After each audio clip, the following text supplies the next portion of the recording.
3 तांबे के सिक्के। चियांग एक तंबाकू विक्रेता था। वो इतना गरीब था कि उसकी अपनी कोई दुकान नहीं थी, इसलिए वो सड़कों पर अपना सामान बेचता था। वो अपने तंबाकू को 2 बेंत की टोकरियों में रखता था, जिन्हें वो एक डंडे के दोनों तरफ टांगता था। फिर उस डंडे को अपने कंधों पर रखकर वो हर सुबह जल्दी घर से निकल जाता था। एक सुबह चियांग एक बहुत भीड़ भरी गली से गुजर रहा था, तभी फटे कपड़ों में एक बूढ़े व्यक्ति ने उसकी पीठ थपथपाई। चियांग रुक गया और ये देखने के लिए मुड़ा कि उसे किसने छुआ है, और बूढ़े व्यक्ति को देखकर उसने पूछा, क्या चाहिए बाबा? युवक, क्या तुम मुझे मेरा पाइप भरने के लिए काफी तंबाकू बेचोगे?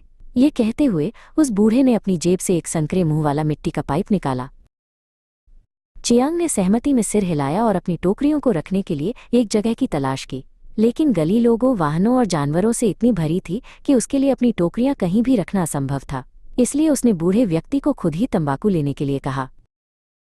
बूढ़े व्यक्ति ने चियांग की एक टोकरी से एक चुटकी तंबाकू लिया और उसे अपने पाइप में डाला। फिर उसने एक और लिया और एक और लिया, फिर भी उसका पाइप नहीं भरा। चियांग ने आश्चर्य और विस्मय से आंखें फाड़कर देखा, क्योंकि बूढ़े व्यक्ति ने उसकी टोकरियों से चुटकी चुटकी तंबाकू लिया, जब तक कि दोनों टोकरियां बिल्कुल खाली नहीं हो गईं। फिर चियांग के हाथ में 3 तांबे के सिक्के दबाकर बूढ़े व्यक्ति ने इत्मीनान से अपना पाइप सुलगाया और संतुष्ट होकर मुस्कुराते हुए भीड़ में गायब हो गया।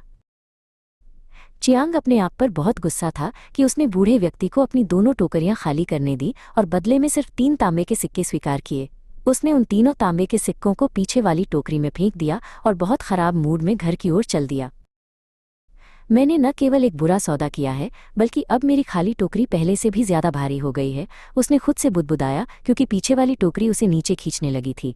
जल्द ही ये इतनी भारी हो गई कि वो इसे और नहीं ले जा सका और उसे सड़क पर नीचे रखना पड़ा। अंदर देखने पर उसने पाया कि टोकरी लगभग तांबे के सिक्कों से भरी हुई थी और सिक्कों का ढेर उसकी आंखों के सामने बढ़ता ही जा रहा था। दोनों भरी और खाली टोकरियों को अपने सिर पर रखने और उनके वजन से लड़खड़ाते हुए घर पहुंचने के लिए उसे अपनी पूरी ताकत लगानी पड़ी। जब वो घर पहुंचा तो वो अपनी चौखट से ठोकर खा गया और पूरे कमरे में तांबे के सिक्के बिखेर दिए। उसने सभी सिक्कों को एक एक करके उठाया और उन्हें एक संदूक में डाल दिया, जिसमें वो अपने कुछ कीमती सामान रखता था। फिर चियांग अपने पिछवाड़े में गया और अपना पाइप जलाकर भविष्य के लिए योजनाएं बनाने लगा। वो अब बहुत खुश था कि उसने बूढ़े व्यक्ति को बिना कोई कठोर शब्द कहे तंबाकू की अपनी दोनों टोकरियां खाली करने दी थीं। जाहिर है, बूढ़े व्यक्ति ने उसे जो सिक्के दिए थे वे जादुई थे। कुछ देर बाद उसने अपने घर से अजीब सी खनखनाहट की आवाज़ें सुनी। कल्पना कीजिए कि जब वो अंदर भागा और पाया कि तांबे के सिक्कों का ढेर इतना बढ़ गया था कि उन्होंने संदूक का ढक्कन खोल दिया था और फर्श पर फैल रहे थे, तो उसे कितना आश्चर्य हुआ होगा।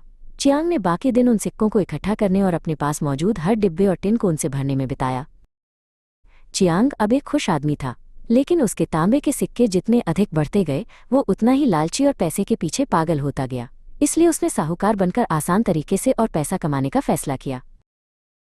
समय बीतने के साथ चियांग का नया कारोबार फला फूला और उसके तांबे के सिक्के भी बढ़ते रहे। चियांग एक बदला हुआ इंसान बन गया था। वह अधिक से अधिक निर्दयी होता गया। उसने गरीब लोगों का फायदा उठाया, जिन्हें पैसे की सख्त जरूरत थी, उन्हें बहुत अधिक ब्याज पर पैसा उधार देकर, इतना अधिक कि वो उस इलाके के सबसे अमीर लोगों में से एक बन गया। एक सुबह उसका दिन का पहला ग्राहक एक बहुत बूढ़ा व्यक्ति था, जो अपने साथ बेचने के लिए कुछ चांदी के गहनों वाला एक थैला लाया था। चियांग ने गहनों की जांच की और साहूकारों के खुशामदी अंदाज में कहा, इन गहनों में चांदी से ज्यादा तांबा है। आप इनके लिए कितनी उम्मीद कर रहे थे? 3 तांबे के सिक्के, ग्राहक ने जवाब दिया। चियांग को अपने कानों पर विश्वास नहीं हुआ।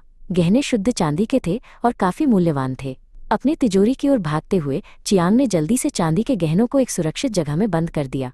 फिर अपने संदूक के पास जाकर उसने 3 तांबे के सिक्के निकाले, हर समय ये सोचकर चिंतित था कि जब तक वो वापस आएगा तब तक कहीं बूढ़ा अपना मन न बदल ले। लेकिन चियांग का डर निराधार था, क्योंकि बूढ़ा व्यक्ति अभी भी वहीं 3 तांबे के सिक्कों का धैर्यपूर्वक इंतजार कर रहा था। चियांग ने वे 3 तांबे के सिक्के बूढ़े व्यक्ति को दिए, जो मुस्कुराया और उन्हें अपनी जेब में रखकर चला गया। अगली सुबह जब चियांग अपनी तिजोरी में गया तो वो ये देखकर बहुत हैरान और स्तब्ध रह गया कि उसके तांबे के सिक्कों का ढेर और चांदी के गहने गायब हो गए थे। चियांग को एहसास हुआ कि वो कितना मूर्ख रहा था। वो पैसे के लिए इतना लालची हो गया था कि उसने उस बूढ़े व्यक्ति को नहीं पहचाना जो कल उससे मिलने आया था। वो वही बूढ़ा व्यक्ति था जिसने उसे उसके पहले 3 तांबे के सिक्के दिए थे।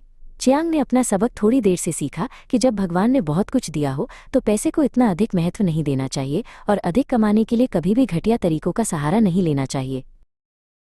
जब आशीर्वाद प्रचुर मात्रा में दिए जाते हैं तो लालच उन्हें नुकसान में बदल सकता है।